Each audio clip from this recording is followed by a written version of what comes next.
Here you go, Mr. Hierarchy Changer. You stay right there and we'll get started with the review. Black Adam was directed by collet-serra and stars Dwayne Johnson in a role that he was cast in about 15 years ago. I think I remember reading about this in 2007 that he was going to play Black Adam, and then for years this movie has remained in development hell. But with the rise of the DC cinematic universe and the stuff that's going on with its characters over there, after almost a decade of planning, they have brought this movie to the big screen. And for all intents and purposes, this has been labeled as The Rock's personal, passion project. This is something that he's been wanting to make for a long time. And the thing about a character like Black Adam is that there's a lot of different possibilities.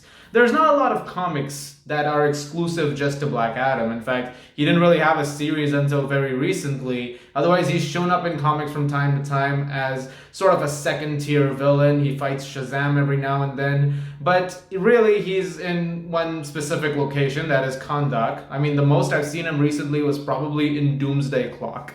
And so I was interested in seeing what this movie would do for the mythos of the character, but after being asleep for 5,000 years due to some events that the film goes into, Black Adam has been awoken, or Teth Adam, played by Johnson, and he's awoken to a world which seems to be under a lot of duress. It seems that Kahndaq has been taken over by a militant force, and now they need his help to take them out. The only problem is he's not really a hero, he's more of an anti-hero, and he'll probably kill anyone he can in his way. I've just learned to go into a Rock movie every single time now with one expectation, that I'm going to get 2 hours of just non-stop action. And if that is something that you want out of Black Adam, then you're going to love this movie, because it literally is just 2 hours of one gigantic action sequence. This movie does not stop for even a second. It's just relentless. And I personally had a fun time with it. Is it flawed? Absolutely. It has its issues, and we'll go into that too. But I would honestly go back and watch this again. It's just a really fun rock'em sock'em comic book movie, which is, again, kind of what I expected. I mean, I don't really go to a movie with Dwayne Johnson expecting cinematic literature.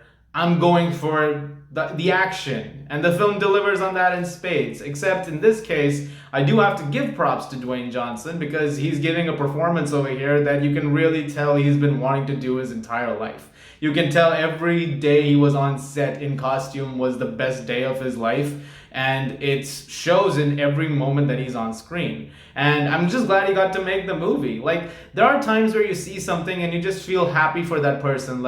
I'm glad you got what you wanted. And since he's been wanting to make this movie for so long, you can't help but feel like, I'm glad you got what you wanted, man. I'm really happy for you. And this movie is definitely a fun experience if you're a big fan of his. The Justice Society of America, though, they're really good in this. I liked Aldous Hodge as Hawkman. I thought he was really, really good in the movie. I thought Pierce Brosnan as Dr. Fate was fantastic. I actually could have used a little bit more of him at times, because he was really good in it.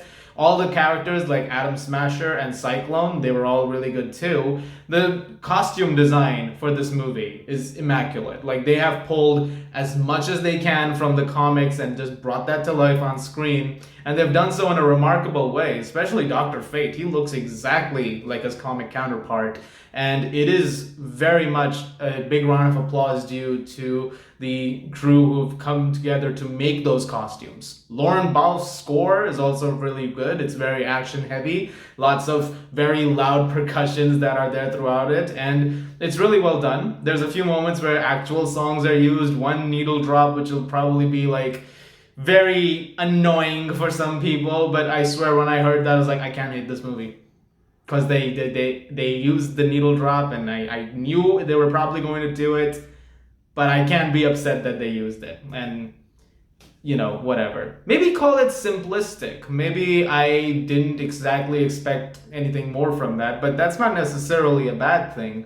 As a viewer, I've come to understand certain things are a certain way. I'm not necessarily also going in, because I'm trying to look for some higher standard of cinema. As a film critic or just a film viewer in general, at the end of the day, the baseline thing about a movie is, did you enjoy watching a movie? And at the end of the day, when I walk out of Black Adam, I did enjoy it. But like I mentioned earlier, I do have my issues with the film. It's not the most narratively strong film. You've seen a lot of these beats done 1,000 times before in films. There's definitely moments which feel like you've seen them before play out exactly that way in movies. So it's not the most original story in the world.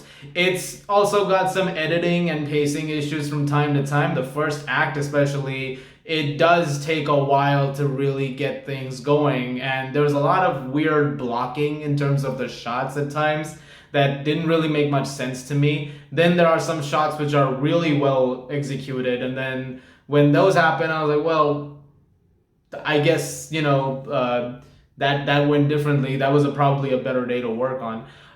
But all of those things I thought were like, they could have been a lot better in those departments. The CGI for the most part is very good, although there are some scenes where it isn't. There's a few moments especially where I'm like, yeah, that's CGI. That's not particularly great. The villain also not the greatest. It feels like there is a villain in this movie for the sole purpose of, Black Adam is like this guy who kills people, but he's not really a villain. He's like an anti-hero. But since the Justice Society seems to have an issue with him doing what he's doing, we need someone who also comes in to be like, oh no, that guy's worse. He's like 10 times worse than Black Adam. So at least we won't feel too much like, we have to root against Black Adam because he's like, this merciless guy who'll literally kill fools if like someone tries to step to him. I mean, he's unstoppable in the movie. But yeah, as far as that villain is concerned, I'm like, meh, whatever, sure. It does divulge into that big third act spectacle that you've come to expect from most DC movies at this point. I mean, if you wanted something that was big, loud, and full of these massive special effects, then this very much is par for the course. I mean, I know these sound like major things, but at the end of the day, even then, while watching it, I was having a very entertaining time with it, if a flawed time, and I will happily go see it again. It's not a perfect movie, but I had fun with it. I seem to have had more fun with it than a lot of critics seem to have. I've been seeing some of the reviews coming in, and I was kind of surprised, because I don't think it's that bad. I don't think it's that disappointing either. I mean, I'm not sure what the expectations were, but I had a good time watching it. And yes, it does have a very exciting post-credit scene, a mid-credits actually, that I'm sure is going to get a lot of people very excited for some stuff to come in the future. So that's there. So you'll definitely get your money's worth on that front as well. I'm gonna give Black Adam a 7 out of 10. It's just popcorn fun. I mean, sometimes you don't need to go in expecting major analyses of movies. This is one of those. I don't know what everyone else is going to think. That's just where I land on at this point. And I'm looking forward to hearing more of the thoughts as the weekend progresses. Guys, thank you very much for watching. Look forward to more reviews very soon. As always, if you like this, please do subscribe. And I'll see you guys at the movies.